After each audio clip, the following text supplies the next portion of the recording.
103주년 3.1절을 맞은 워싱턴 한인단체들은 만세를 외치며 선조들의 숭고한 정신과 희생을 기리는 기념 행사를 가졌습니다. 러시아의 우크라이나 침공으로 미국 서방 국가들과 러시아가 도내 전쟁에도 돌입하고 있습니다. 조 바이든 대통령이 새 연두교서를 통해 학자금 무상 보조인 펠그란트를 $2,000 올리는 방안을 제시했습니다. 5세에서 11세 어린이용 화이자 백신의 효과가 12%에 불과하다는 새로운 데이터가 나왔습니다.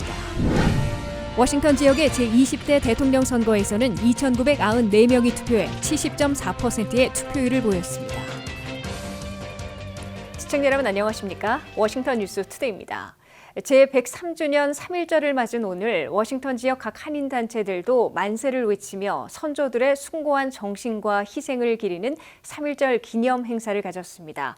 러시아의 우크라이나 침공으로 국제적 혼란을 목격하고 있는 요즘 불법 침략에 대항하는 항거 정신이 왜 필요한지에 대한 목소리가 높았습니다. 3.1절 기념식 현장 박남주 기자가 다녀왔습니다. 대한독립 만세! 만세! 대한민국 만세! 만세! 워싱턴 수도권 지역 대표 한인회들이 한데 모여 대한민국 만세를 외칩니다. 제103주년을 맞는 3.1절을 맞아 다시 한번 일본의 야만적인 침략을 꾸짖고 대한민국 헌법의 기본 정신인 3.1절 정신을 되새기자는 목소리가 울려 퍼졌습니다. 버지니아 한인 커뮤니티 센터에서 열린 이번 3.1절 기념식은 워싱턴 지구 한인연합회와 버지니아 한인회, 메릴랜드 총한인회, 광복회 워싱턴 지회가 공동으로 마련했습니다. 우리 동포들이 한마음 한뜻이 돼서 해마다 3.1절을 기념하면서 우리 독립운동가 자손들과 같이 3.1절을 외치고 싶어서 모였습니다. 워싱턴 지역 한인회들은 일본에 대항한 선조들의 용기와 희생이 없었다면 오늘날 대한민국의 번영과 자부심도 없었을 것이라며 미국에서도 그 정신을 이어가지 않을 수 없다 밝혔습니다. 우리는 아직까지 분단이잖아요. 그래서 우리가 여기 미국에서 편히 살면서 우리 한국을 다시 생각하면서 전쟁이 빨리 없어지고 우리도 빨리 통일이 됐으면 좋겠다 하는 생각을 여러분들이 같이 해주셨으면 좋겠습니다. 개식 선언 및 국민 의례로 시작한 이번 행사는 독립유공자의 따님인 김은 선생님의 3.1절 기념사로 이어졌습니다. 권세중 총영사가 대독한 대한민국 대통령 기념사에서는 만세운동이라는 비폭력 저항이 새로운 시대를 열었다며 3.1절 정신의 중요성을 강조했습니다.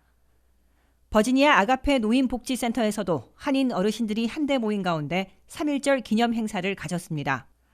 한국전을 목격하며 누구보다 자유와 평화의 소중함을 몸소 느낀 한인 어르신들은 워싱턴 노인연합회가 마련한 태극기를 들고 만세 삼창을 외쳤습니다.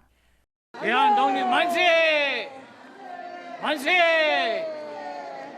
죽음을 두려워하지 않고 목청껏 외쳤던 선조들의 대한독립 만세. 1919년 3월 1일 그날의 함성은 이억만리 이곳 미국에서도 잊히지 않았습니다.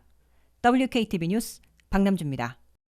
우크라이나를 침공한 러시아의 블라디미르 푸틴 대통령에게 혹독한 대가를 치르게 하겠다며 미국과 서방을 이끌고 있는 조 바이든 대통령이 돈 전쟁에 돌입해 어떤 결과를 가져올지 주목되고 있습니다. 미국과 서방 국가들은 러시아 일부 은행들을 국제 결제 송금망에서 퇴출시킨 데 이어 러시아 중앙은행이 6,300억 달러에 달하는 외환 보유고를 처리하지 못하도록 금지시켜 러시아 루블화의 가치 폭락과 물가 급등, 예금 인출 사태를 초래시키고 있습니다. 한면태 기자가 보도합니다. 러시아의 우크라이나 침공으로 미국을 비롯한 서방 국가들과 러시아가 이른바 쩐의 전쟁에도 돌입하고 있습니다. 미국과 서방 국가들은 우크라이나가 나토 동맹국이 아닌데다가 세계대전 비화의 위험도 있기 때문에 직접적인 군사 개입을 하지 않는 대신에 러시아 푸틴 정권의 돈줄을 틀어막고 고립시키는 돈의 전쟁을 전개하고 있기 때문입니다. 조 바이든 대통령은 취임 후 첫 연두교수에서 당초 내정에 초점을 맞추려던 계획을 바꿔 우크라이나 사태에도 중점을 두면서 러시아 푸틴 정권의 군사행동은 침략행위로 용납될 수 없다면서 국제사회로부터 완전 고립되고 가혹한 대가를 치르게 될 것이라고 경고했습니다. 미국과 서방 국가들이 연합해 취하고 있는 금융제재와 수출 통제 등으로 러시아의 돈줄이 막히기 시작하고 루블화의 가치 폭락, 이에 따른 물가급 등 대규모 예금 인출 사태인 뱅크런 등 경제적 대혼란이 벌어지고 있습니다. 첫째, 러시아의 상당수 은행들은 국제결제송금망인 스위프트에서 퇴출돼 금융거래 80%나 이용해온 글로벌 네트워크를 더 이상 사용하지 못해 큰 타격을 받기 시작했습니다. 러시아는 아직 열려있는 천연가스와 원유 수출은 가능하지만 갈수록 대금을 주고받지 못해 수출 수입에 막대한 차질을 빚게 됩니다. 둘째, 러시아 중앙은행은 미 달러와 금, 채권, 증권 등으로 보유하고 있는 외환 보유고 6,300억 달러를 처분하지 못하도록 금지당해 금융거래와 통화관리 등이 마비되고 엄청난 부작용을 겪기 시작했습니다. 6,300억 달러의 외환 보유고를 마음대로 처분하지 못하고 미국과 스위스 등에서 갖고 있는 자산과 자본 수백억 달러는 동결돼 직격탄을 맞고 있습니다. 러시아 루블화의 가치는 사태 초기에 하루 40%, 25%씩 급락해 자칫하면 휴지 조각이 될 위기로 치닫고 있습니다. 러시아 주민들은 은행이나 ATM에서 현금을 꺼내는 뱅크런 대규모 인출 사태를 보여주고 있습니다. 러시아의 물가는 4% 목표치에서 한꺼번에 4 내지 5%나 뛰어올라 단숨에 9%까지 치솟았고 더 폭등할 것으로 경고되고 있습니다. 러시아 경제는 올해 국내 총생산 GDP가 최소한 10%는 급락할 것으로 예상되고 있습니다. 미국과 서방 국가들은 당장 국제유가가 영국 브렌트유는 105달러, 서부 텍사스산 중진유도 104달러대로 급등하면서 유가 급등에 시달리게 될 것으로 확실해 보입니다. 또 러시아가 천연가스에서는 세계 1위, 원유에서는 세계 3위를 기록하고 있어 서방도 에너지난을 피하지 못하게 되고 세계 12위 경제인 러시아와의 교역이 거의 막히거나 대폭 줄어들어 경제적 손실을 감내해야 할 것으로 지적되고 있습니다. WKTV 뉴스 한면택입니다. 조 바이든 대통령이 새 연두교서를 통해 대학생 학자금 무상 보조인 펠그란트를 2,000달러나 올리겠다고 제시해 주목되고 있습니다. 현재 펠그란트의 최고액은 6,495달러인데 2,000달러가 인상되면 중산층 이하 대학생들에게 최대 8,500달러나 무상으로 지원받게 됩니다. 천정부지로 치솟고 있는 대학 학자금 부담을 덜어주기 위해 조 바이든 대통령이 연방 무상보조인 펠그란트를 2,000달러나 올리는 방안을 추진하고 나섰습니다. 조 바이든 대통령은 3월의 첫날 밤 상하 합동회의에서 행한 첫 연두 교소에서 펠그란트를 2,000달러 올리는 방안을 추진하겠다고 제안했습니다. 현재 펠그란트의 맥시멈 최고액은 6,495달러인데 2,000달러를 인상하면 8,500달러나 무상으로 지원받게 됩니다. 각종 세제 혜택과 비용을 뺀 연 조종소득인 AGI가 6만 달러를 넘지 않으면 펠그란트를 받을 자격이 되기 때문에 중산층 이하 가정의 대학생들이 상당한 무상 학비 지원을 받게 됩니다. 갚지 않아도 되는 펠그란트를 맥시멈 최고액으로 받으려면 자신의 가정 연 조종소득이 2만 7천 달러 이하이면 됩니다. 2만 7천 달러에서 6만 달러 사이에서는 대학생들이 온라인으로 연방교육부에 제출하는 펩사를 신청할 때 연 조종소득을 기재하면 받을 수 있는 펠그란트 액수를 알려줍니다. 펠그란트는 연방 차원의 무상보조뿐만 아니라 각 주정부의 무상보조를 결정하는 데도 적용됩니다. 예를 들어 연방 펠그란트를 5,000달러 받게 되면 버지니아 주정부의 경우 그보다 2배인 10,000달러를 주 차원의 무상보조해주게 됩니다. 그 결과 이 대학생의 경우 버지니아 주립대학의 연간 학비가 2만 8천 달러이면 펠그란트 5,000달러와 주정부 무상보조 10,000달러 등 15,000달러부터 총 학비에서 빼줍니다. 나머지 13,000달러의 학비에 대해선 해당 대학에서 다이렉트론, 퍼킨슨론 등으로 나누어 학자금 융자로 모두 충당해 오퍼해주고 이를 수락하면 큰 돈을 당장 내지 않고도 대학에 다닐 수 있게 됩니다. 미국의 대학 학자 융자금은 현재 4,500만 명이 1조 6천억 달러나 빚지고 있습니다. 개인 가계부채 15조 6천억 달러 가운데 대부분을 차지하고 있는 주택모기지 11조 다음으로 학자 융자금 빚이 두 번째 많은 규모입니다. 조 바이든 대통령은 펠그란트 2,000달러 인상으론 불충분하고 4,500만 명에 대해 1인당 10,000달러 또는 5만 달러씩 탕감해줘야 한다는 강한 압력을 민주당 내부로부터 받고 있어 어떤 단안을 내릴지 주목되고 있습니다. 화이자의 5세에서 11세용 백신의 효과가 12%에 불과하다는 새로운 데이터가 나와 어린아이를 둔 부모들이 혼란스러워하고 있습니다. 접종 후 수개월이 지나면 백신의 효과가 떨어진다는 건 이미 알려진 사실이지만 5세에서 11세 어린이들에게서는 접종이 끝난 지 얼마 되지 않았는데도 효과가 크게 감소한 겁니다. 전문가들은 오미크론 변이 확산과 저용량 주사법이 문제가 된 것으로 분석하고 있습니다. 박남주 기자의 보도입니다.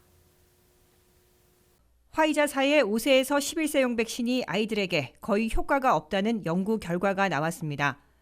뉴욕타임즈에 따르면 뉴욕 보건당국이 수집한 새로운 데이터를 분석한 결과 11세 이하 어린이용 백신은 12세 이상용 백신과는 달리 감염을 막아내는 효과가 크게 떨어지는 것으로 보도했습니다. 화이자 백신은 어린이에게 승인된 유일한 백신입니다. 새로운 데이터에 따르면 해당 연령에 대한 감염 예방 효과는 지난 12월 중순까지는 68%였다가 오미크론 변이가 확산된 1월 말에는 12%까지 떨어졌습니다. 접종 후 수개월이 지나면 백신의 효과가 떨어진다는 건 이미 알려진 사실이지만 5세에서 11세 연령대에서는 접종이 끝난 지 얼마 되지 않았는데도 효과가 크게 감소한 것입니다. 전문가들은 오미크론 변이와 저용량 주사요법이 문제였던 것으로 보고 있습니다. 12세 이상의 청소년들에게는 어른 용량과 같은 백신을 주사하는 반면 5세에서 11세까지는 어른 용량의 3분의 1만 주사합니다. 새로운 연구 결과는 CDC가 학교를 포함한 실내 마스크 착용 의무 해제와 거의 시기를 같이 하고 있어 논란이 되고 있습니다. 2주 전 화이자는 FDA에 생후 6개월에서 4세까지의 백신 승인을 연기한 바 있습니다. 전문가들은 부모들이 어린이용 백신에 대해 회의적일 거라는 걸 인정하면서도 백신은 여전히 사망과 중증 발병률을 막는 데 효과가 있다 강조하고 있습니다. 백신 회사들은 이미 오미크론 변이를 타겟으로 하는 백신을 개발 중에 있습니다. WKTV 뉴스 박남주입니다. 대한민국의 제20대 대통령 재외선거가 모두 마감됐습니다. 이번 워싱턴 지역의 투표에서는 총 2,994명의 유권자들이 참여해 70.4%의 투표율을 기록한 것으로 집계됐습니다. 자세한 내용 김지수 기자가 보도합니다. 대한민국 제20대 대통령 재외선거가 모두 마무리됐습니다. 워싱턴 지역의 이번 선거 투표 집계를 살펴보면 등록 유권자 4,254명 가운데 2,994명이 실제 투표에 참여해 70.4%의 투표율을 보였습니다. 네, 이번 제20대 대통령 재외선거에서 주미국 대사관 관할 지역의 투표자 수는 2,994명이었습니다. 그래서 이번 투표율은 70.4%로 미국 평균보다 높은 것으로 나타났습니다. 미국 평균보다 높은 것은 재외선거가 실시된 2012년 이후 처음입니다. 지난 2017년에 진행된 제19대 재외선거 투표에서는 6,755명 가운데 4,272명이 참여한 65.5%의 투표율을 기록한 바 있습니다. 버지니아에서 23일과 24일에 각 242명과 231명의 한인 유권자들이 투표소를 찾았습니다. 26일과 27일 주말 동안에는 버지니아에서 1,249명, 메릴랜드에서는 467명의 유권자들이 투표에 참여했습니다. 28일에는 버지니아에서 191번의 투표가 이루어졌습니다. 이로써 버지니아는 총 2,309명, 메릴랜드는 총 685명에 달하는 한인들이 투표를 마친 겁니다. 중앙선거관리위원회에 따르면 이번 대선 투표에 등록한 미 전역의 현지 영주권자와 일시 체류자 등 재외선거 유권자는 모두 53,073명입니다. 이는 68,224명이었던 지난 19대 대선과 비교하면 22.2% 감소한 수치입니다. 다만 워싱턴 총영사관 관할 지역에서는 추정 유권자 34,000여 명 가운데 4,254명이 등록해 12.65%의 등록률로 미주 평균보다 높은 것으로 집계됐습니다.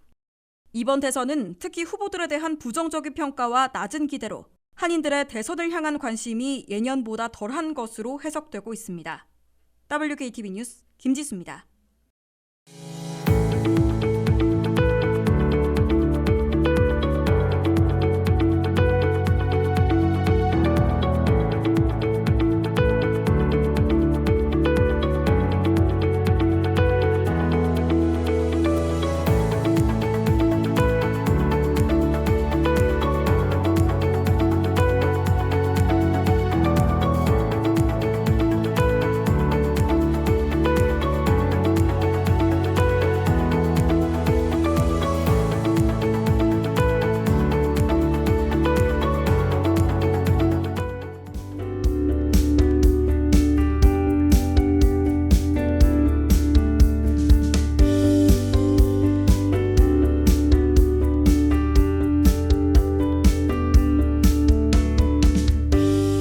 이상으로 워싱턴 뉴스투데이를 마치겠습니다. 시청해주신 여러분 고맙습니다.